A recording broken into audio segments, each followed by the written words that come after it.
What's up, people? Another episode of Just for Sports. Jamoke Davis here with you. We're going to get to the NFL draft coming up on Thursday as I'm recording this, a couple days away. We will talk about the NBA playoffs.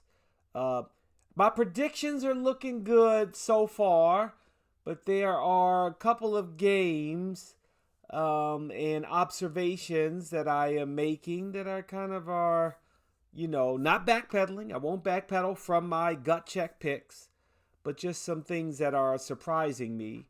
We'll talk about the National Hockey League and the excitement that I got from being able to see such a historic game to end the NHL regular season. And we'll look at the playoffs for the Caps. And MLS, Major League Soccer, is something that I normally don't talk about on a regular basis, and English Premier League. But I'm keeping an eye on both of them, watching Chelsea, watching DC United as well.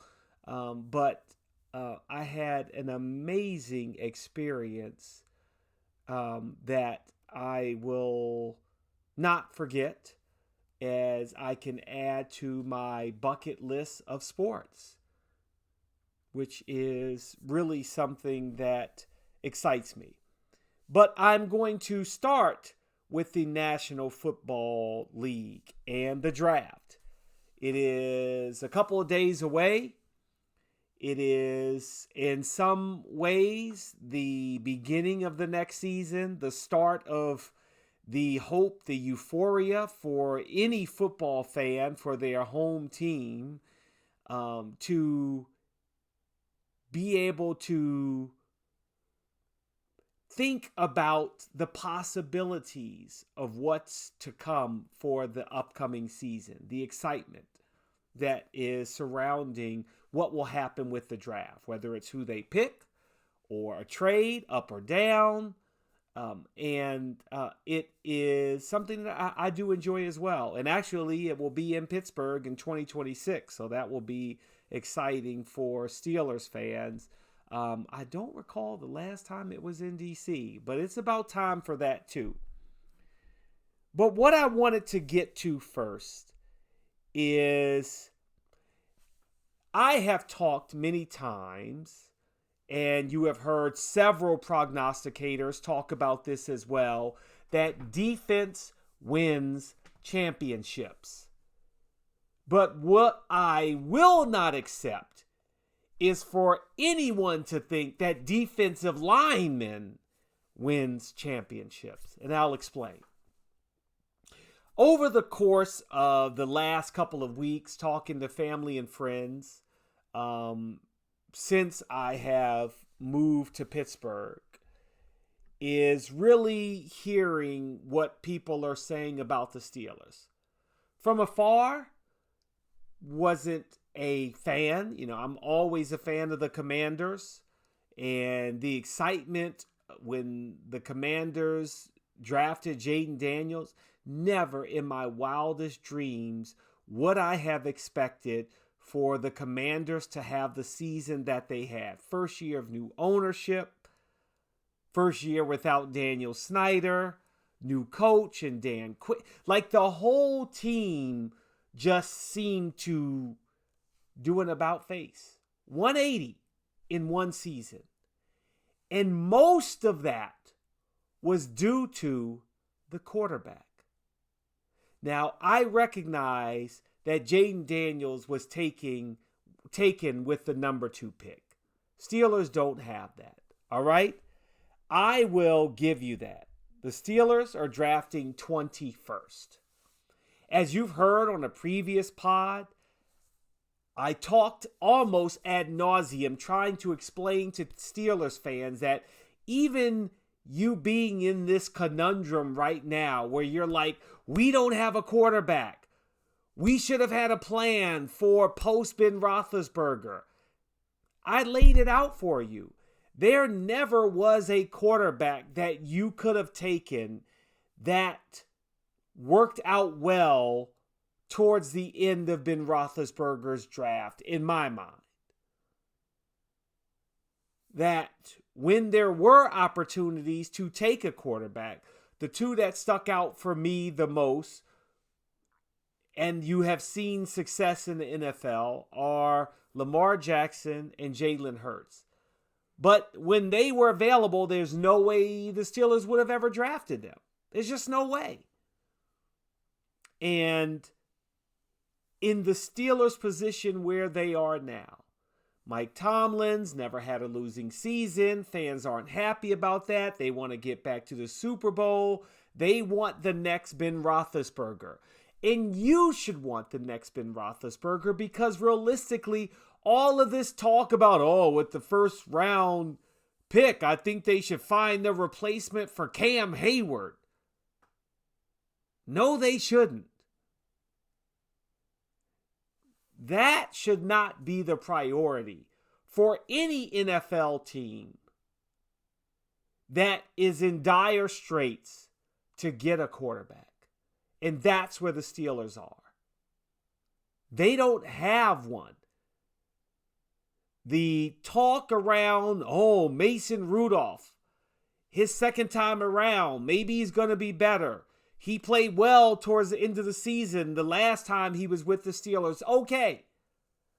But over the course of a 17-game season, are you excited about Mason Rudolph? No, you are not. When you really sit down and think about it, no, you are not. Do you want Aaron Rodgers? Well, you got to remember, you're not getting the Green Bay Packer from 2016.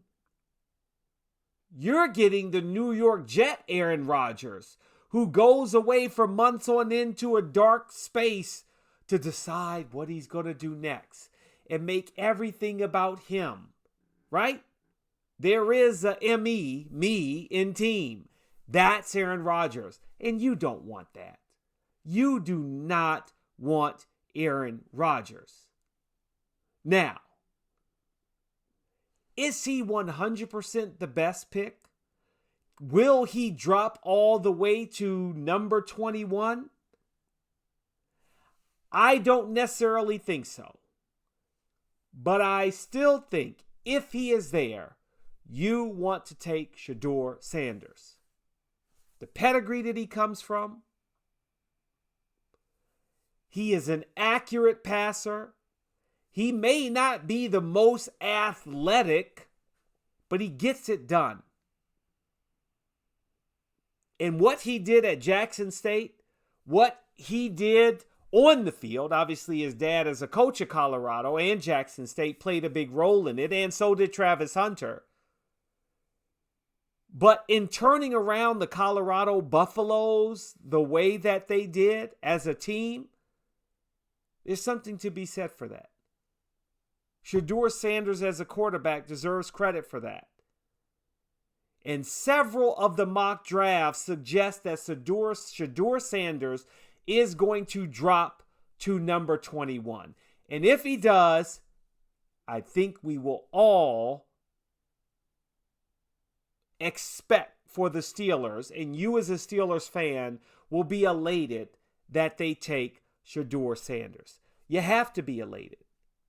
You have to want for the Steelers to make that pick. It would be a shame if they didn't. But the interesting thing to me is that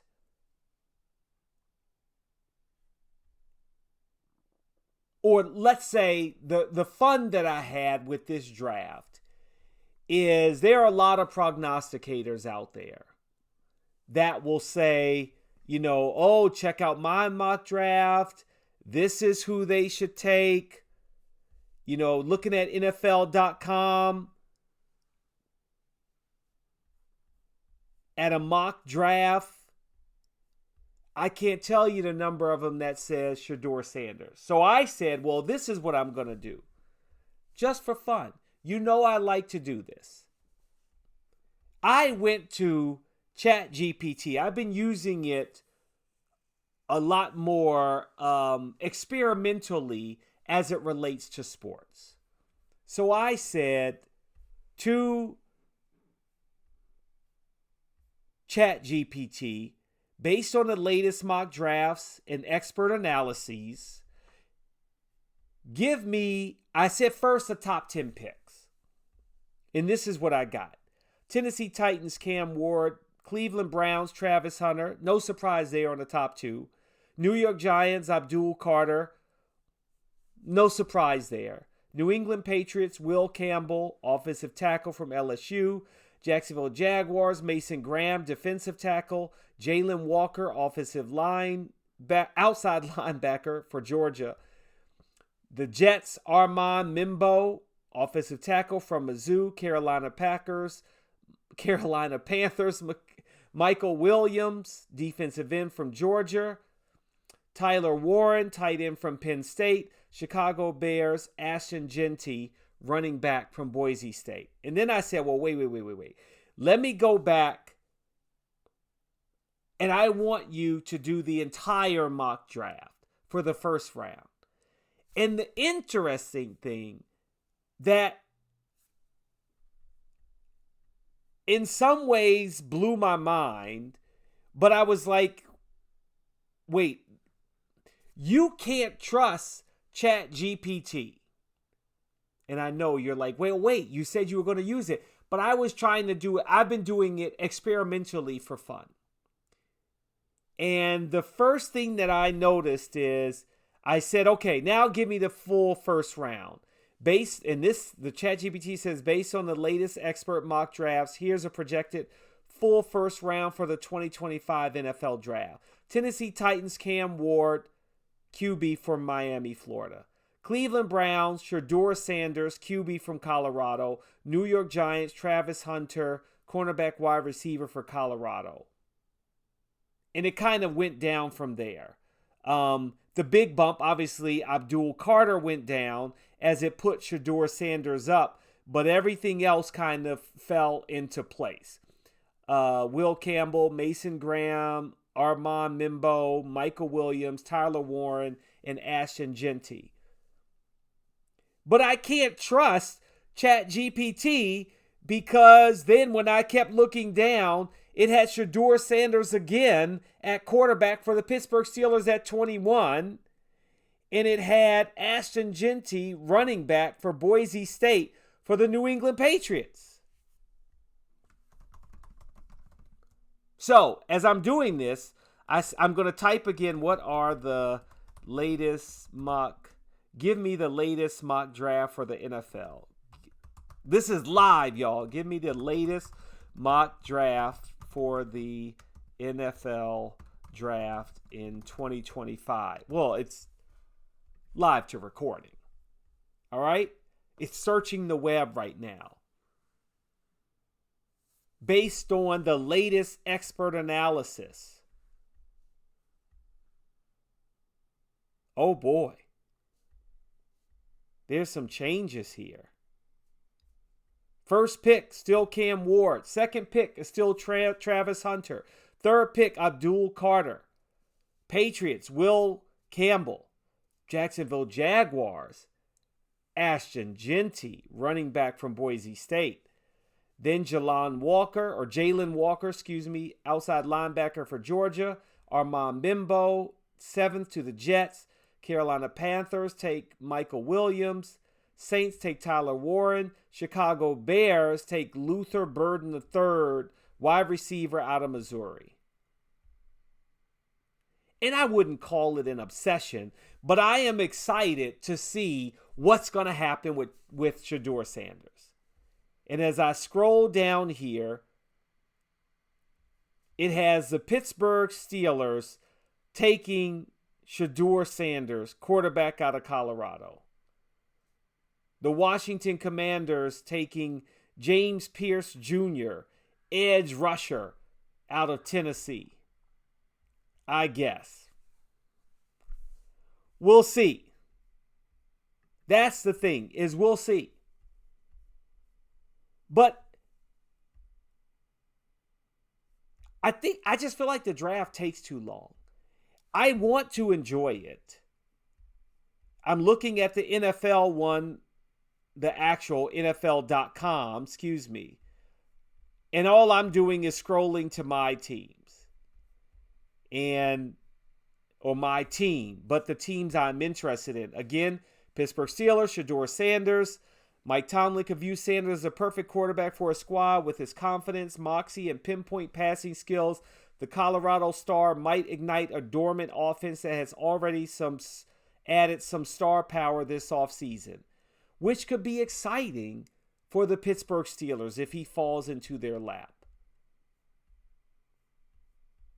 And I'm scrolling down, and it says with the 29th pick, the Commanders take Matthew Golden, Texas wide receiver. What do the Commanders do to help Jaden Daniels take another step? Use a first-round pick on Golden, who led Texas in both receiving yards and scoring grabs last season. We'll see. We'll see. I do think that if Washington can improve their receiving core, that would be good. But you also have scary Terry McLaurin, and now you got Deebo Samuel. Running back position is where I'm kind of like, okay, it's not bad. It's not bad. We're probably not going to get Genty. If Austin Eckler can stay healthy, that would be great. That would be exciting. But in the end, the main thing for me that I wanted to get through today, for the Steelers fans out there, I hope you get Shedeur Sanders. If you can have the same excitement and surprise that we have with Jaden Daniels. ChatGPT got it wrong, or it was weird how it put Shedeur Sanders as either the second pick or the 21st pick. That was kind of bizarre. But the bottom line is he could go number 2 like Jaden Daniels, and you're going to miss out on him. And you're going to wish you could have gotten a quarterback. The Cleveland Browns could use a quarterback. There are multiple teams ahead of the Steelers that could use a quarterback. And I'm not going to go into all of them. That's not what I want to do in this podcast. But the other option that I could see, that I wonder how it can play out, Steelers don't have a second round pick, and so maybe it doesn't help them unless you decide, and it works, to package a first, maybe a third, and a player or two to get Kirk Cousins. Kirk Cousins showed up in the voluntary workouts in Atlanta. He's trying to show, hey, I'm healthy. I still got it. That's my interpretation of what he's saying. And he's also saying, hey, I'm a team player. I got to commend him for that. He's also saying, I'm a team player. I'm going to show up. I'm not going to be a troublemaker. And I think that could be another option for the Steelers. The option you don't want is Aaron Rodgers. You can't possibly want Aaron Rodgers. If anybody out there wants Aaron Rodgers, you are looking for trouble. Maybe you are looking for the Steelers to have a 4-13 season and then, have a bad draft and look at the quarterbacks in the 2026 draft, which includes a Manning, I believe. Maybe that's what you want. Have a top 5 pick going into the draft in Pittsburgh. Assuming you also don't try to say, okay, let's fire Mike Tomlin. No, keep Mike Tomlin. He has proven to be a winning head coach. And if you have one bad season, that might be what you need to get that quarterback to turn the franchise around with Mike Tomlin at the helm. But I think it's going to be an interesting draft, to say the least. And most of it is around Shedeur Sanders, in my mind. Because as I said at the top, yes, defense wins championships. But really, it's about the quarterback, not a defensive lineman. All right? Let's be real. Let's be real. All right. Speaking about being real. Watching greatness in Alex Ovechkin on television is one thing. But I really, really wanted to see him play in person this season. And I had the opportunity, took the young boys to see not just Ovie, but the greatness that is Sidney Crosby as well, play in the Pittsburgh Penguins season finale. And it was amazing. First and foremost, the class that the Pittsburgh Penguins organization showed in running a tribute video to Alex Ovechkin, which as I was watching it, I was like, wait, what? I could tell it was like a pro Ovie video as I'm watching it. I'm like, why are they highlighting Ovie? It's like, oh, okay. And to see all of a number of the fans stand up and clap for Alex Ovechkin, and you know the rivalry between the Pens and Caps. There is some, I'm not going to say bad blood there, but you know, there's a parallel in their careers of Crosby and Ovie, and you just didn't like the Caps. And for the most part, you probably still don't like the Caps. But the class that the fans and the team showed to honor Ovie was quite surprising and special and deserving as well. And my hat goes off to the Penguins organization for that. To see the players tapping their sticks on the ice and the standing ovation was really cool. It was really cool. Then on top of that, obviously, you know, I also talked about Sidney Crosby beating another record of the great one, Wayne Gretzky's, in having 20 consecutive seasons averaging a point a game, which might be almost as unbreakable as Ovie's. Maybe. But both of them scored in the game. And so to be able to see these players at their best, and I just felt like it was one of those things where I just really wanted to see that happen live. And I got my wish. And it was really exciting to see them both on the ice, playing well, scoring a goal, and Sidney Crosby had an amazing spinning assist too. Was really cool.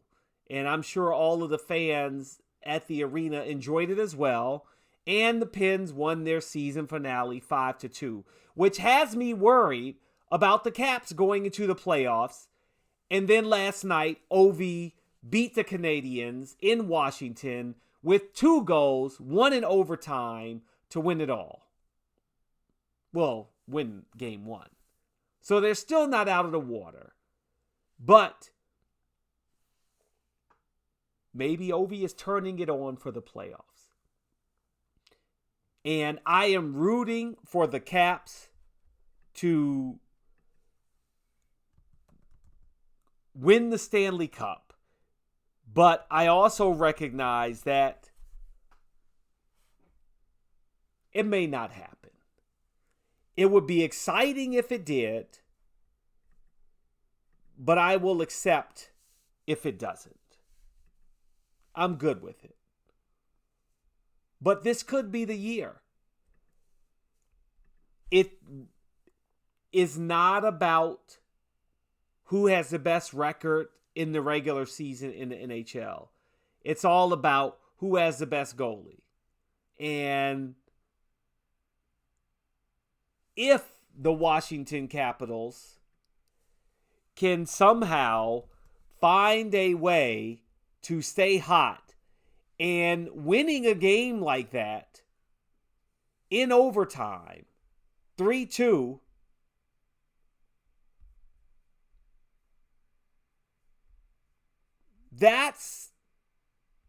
that's pretty good,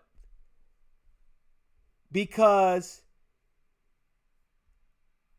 it showed, as I was looking for the goalie for a second, and I can't find it. I'll find it eventually. It shows that they can win tight games, and I don't quite recall who said the stat, but there's something about Alex Ovechkin has the most game-winning goals all time in the NHL. And so in that game, I was just like, okay, there it is. He did it. He showed why he is the player that he is. And to see greatness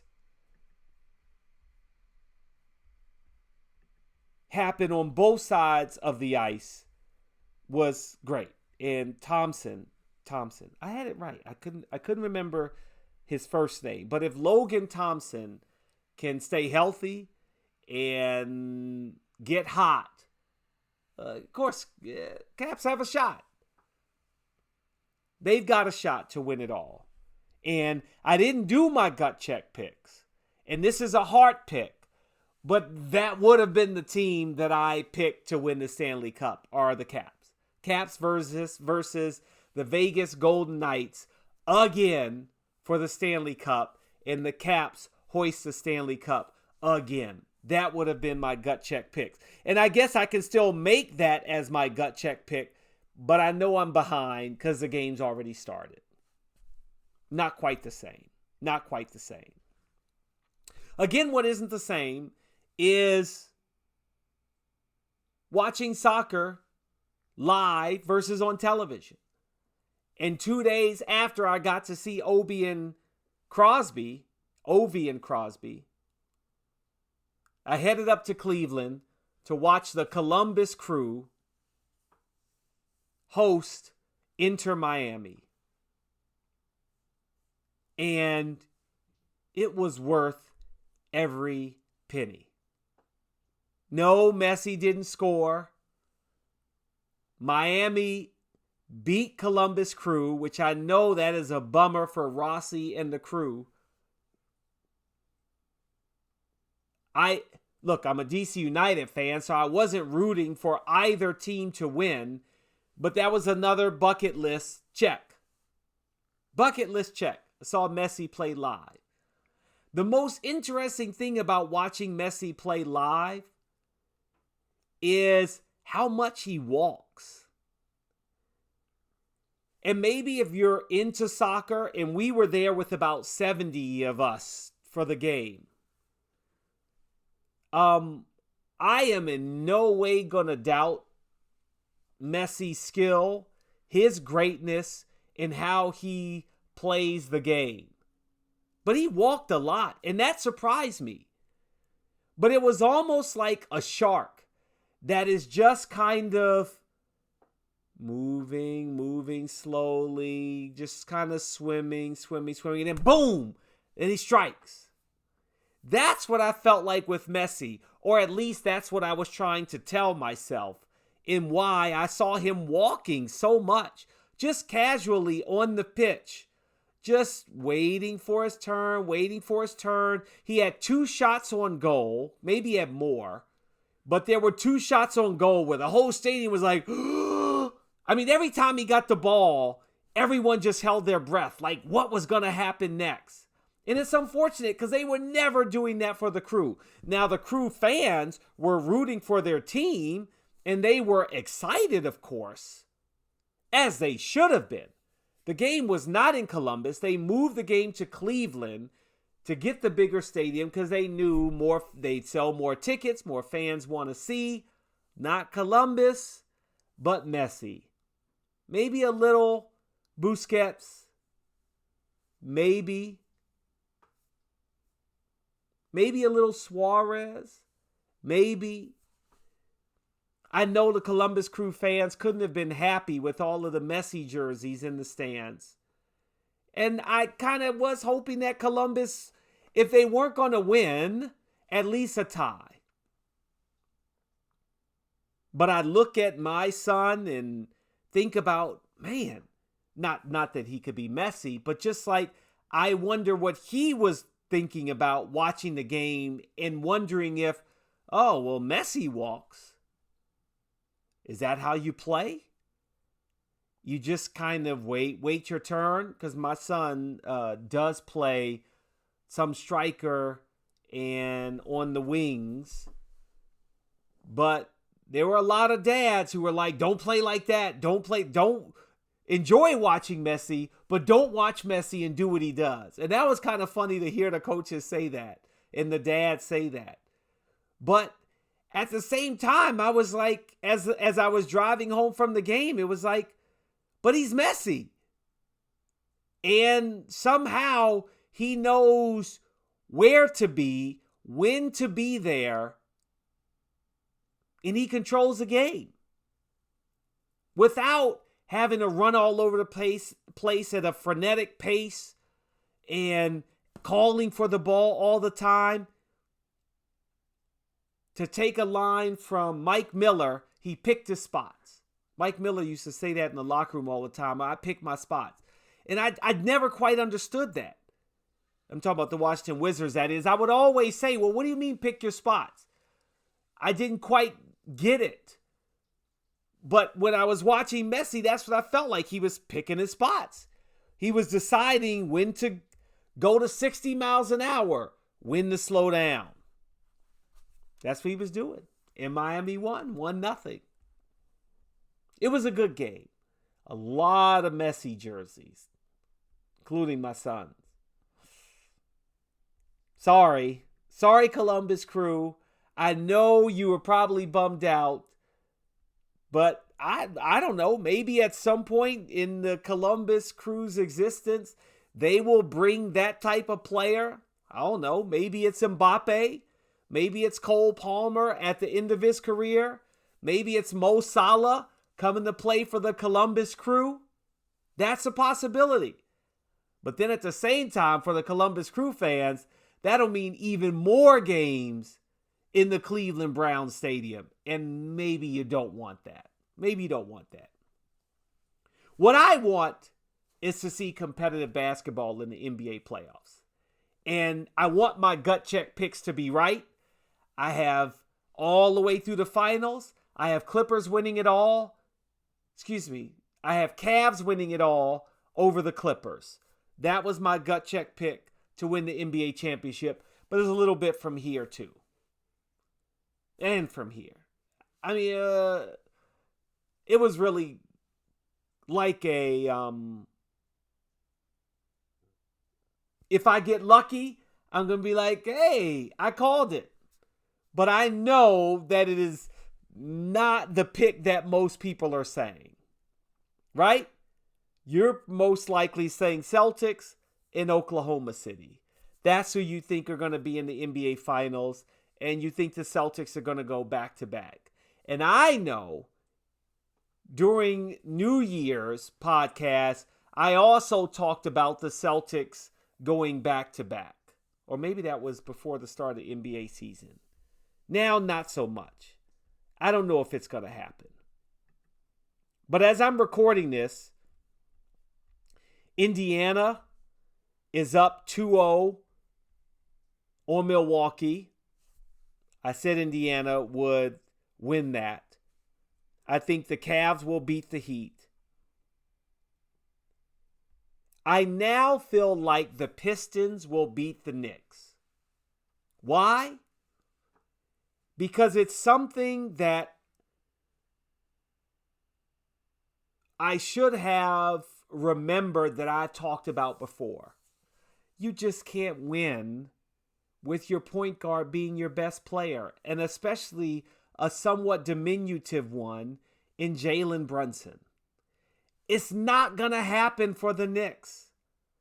And it's not Cat Williams' fault. It's not Julius Randle's fault from last year. your best player is a diminutive point guard. At least in NBA size, right? Come on, I keep going back over this. You tell me which NBA champion had a small point guard. Steph Curry? Maybe. But I consider him to be more of a shooting guard. No, that's not fair to say. I consider him more to be generational talent. And so he is not the norm. So I want you to go back and think about what smaller point guard you can think of and how far back you have to go to think of what small point guard can win you a championship. Allen Iverson got the Sixers to the NBA Finals once. Isaiah Thomas won 2 NBA championships. You want to go there? Maybe.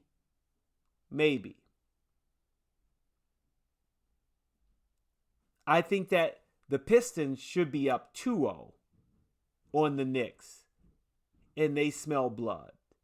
And I think the Knicks might be out in the first round. Celtics will beat the Magic. That's a done deal. Warriors will beat the Rockets. Although I think initially I thought I said the Rockets. But I think that the Rockets are a year away. And I think it showed in that game 1 that they just don't have the championship experience. They were hyped. Game 1, they came out swinging. And the Warriors were just like, no, we added Jimmy Butler. We see you young guys out here trying to do your thing. But we're going to take control of this game. And that's what I saw in that Warriors-Rockets. And I think Golden State's already up. They already got home court advantage in beating the Rockets in game 1. And maybe not a sweep. Maybe 4-1. Maybe 4-2. Lakers-Timberwolves. This is a must-win game for the Lakers. And I think that Anthony Edwards smells blood too. Luka is a liability, unfortunately. But that does not absolve Nico Harrison from the trade he made. And then what possessed him to say he did not know the extent of the vitriol or the love that the fans had for Luka? That makes no sense whatsoever. Because that means you are not in tune with the business side of basketball, and you don't know your fan base, and you don't know your players to even make that comment, in my mind. It made no sense to say, yeah, let's come out and say you didn't understand how much the fan base loved Luka? What? It made no sense. But this is must win for the Lakers as I'm recording this. They play the Timberwolves tonight. If they go down 2-0, that might be it. That might be it for them. And then you have to say, Michael Jordan didn't always win. He didn't. But he's undefeated in the NBA Finals when he got to the NBA Finals. And it was very hard for other superstars to win. And it came to my mind thinking about how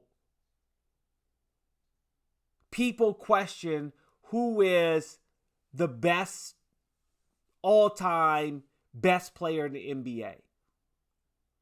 And I thought about it, why you would still say Michael Jordan. Because nobody else could win when he got to the NBA Finals. He shut them down. The great players that he went up against. And I firmly believe if he did not retire, which is still kind of murky to me, there's no way Houston wins those 2 championships. No way. No way Kenny Smith can be up on the TNT set and be like, yeah, I'm an NBA champion.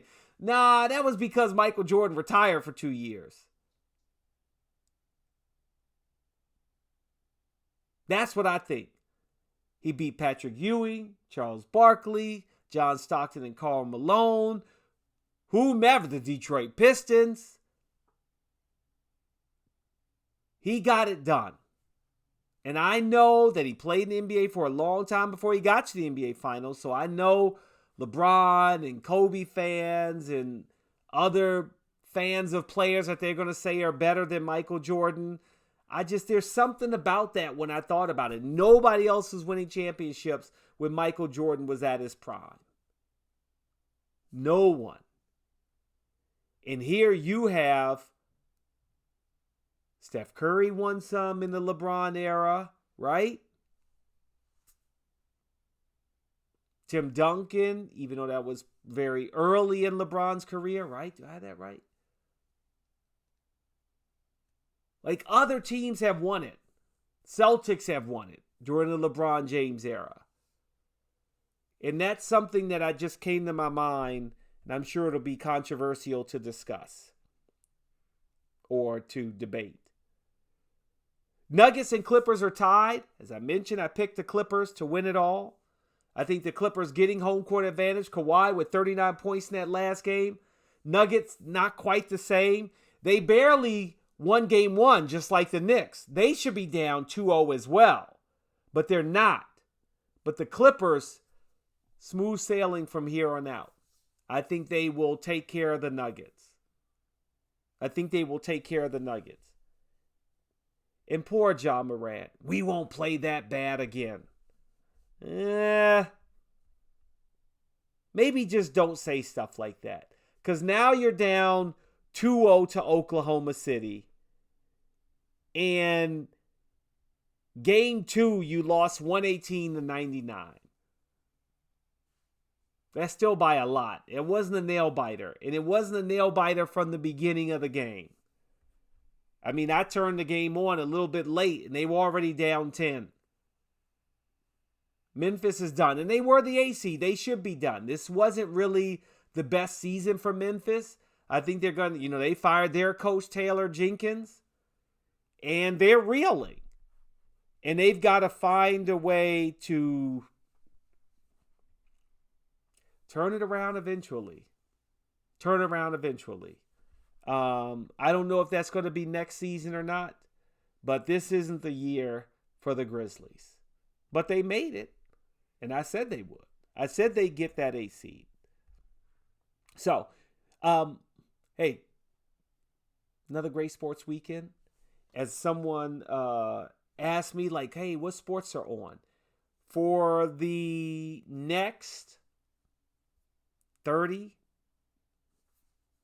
45 days, every night you will get either NBA playoffs or NHL playoffs, or if you're so inclined, you can go to Major League Baseball.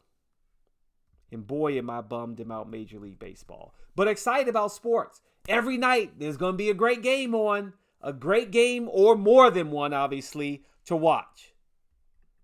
But I am bummed about baseball. I am happy to be watching the games, always, as I pull up these standings here.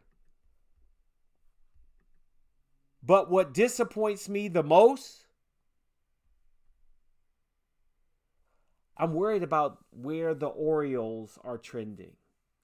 As I'm recording this, they're 9-13. They've lost 2 in a row, 4-6 in their last 10.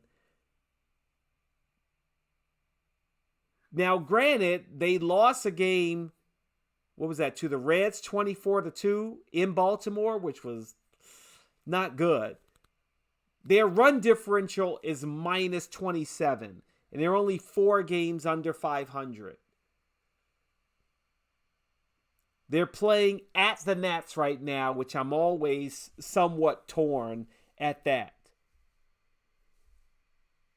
I know it's early in the season, I'll give you that. But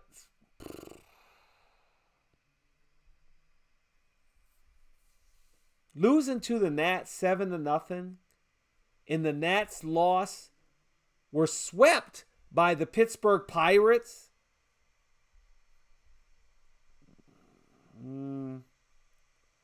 That's just not good. They are just not playing well so far this season. Yeah, it was 24-2 against the Reds. At home, a Sunday getaway game, if you will. That's embarrassing. And I already said that I thought Boston would win the AL East. Yankees, as we're recording this, are a half game up on Boston. But they're just not trending in the right direction. 98 runs scored, 125 runs against, 5-6 at home, 7-8 against teams above 500. I'm not liking it. Mets may prove me wrong. I was watching them tonight against the Phillies. They are 16-7 on the season, 10-1 at home. They're looking good. And that may be sort of because of Soto, but really because he's providing such protection for Pete Alonso that I wish I had drafted Pete Alonso. He's playing out of this world in my mind. He's, yeah. He's looking good. He's looking good. But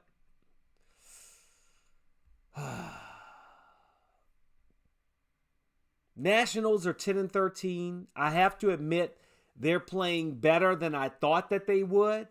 If they can end up with a 500 or close to their record, I will consider it a win. I will consider it the Nationals are trending in the right direction. And I said in the preseason, I said even at the end of last season, that, if the Nats kind of follow that model of rebuilding, Davey Martinez, let him hang in there. Mike Rizzo, let him hang in there. We'll get the bullpen down.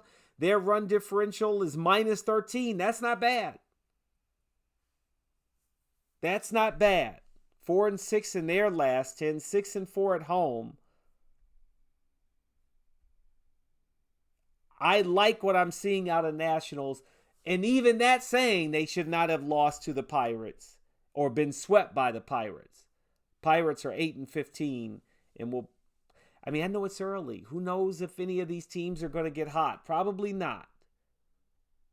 But we need the Orioles to get hot. That would be a disaster. A disaster if the Orioles end up near the bottom of the AL East. And there's all of these rumors that the ownership wants to spend money, but the general manager doesn't. We'll see what happens with my O's. We'll see what happens. And we'll see what happens this weekend in sports. I'm looking forward to it. Going to a soccer tournament. Let's see how this team does. That'll do it for Just for Sport. I'm Jamoke Davis. Ciao for now.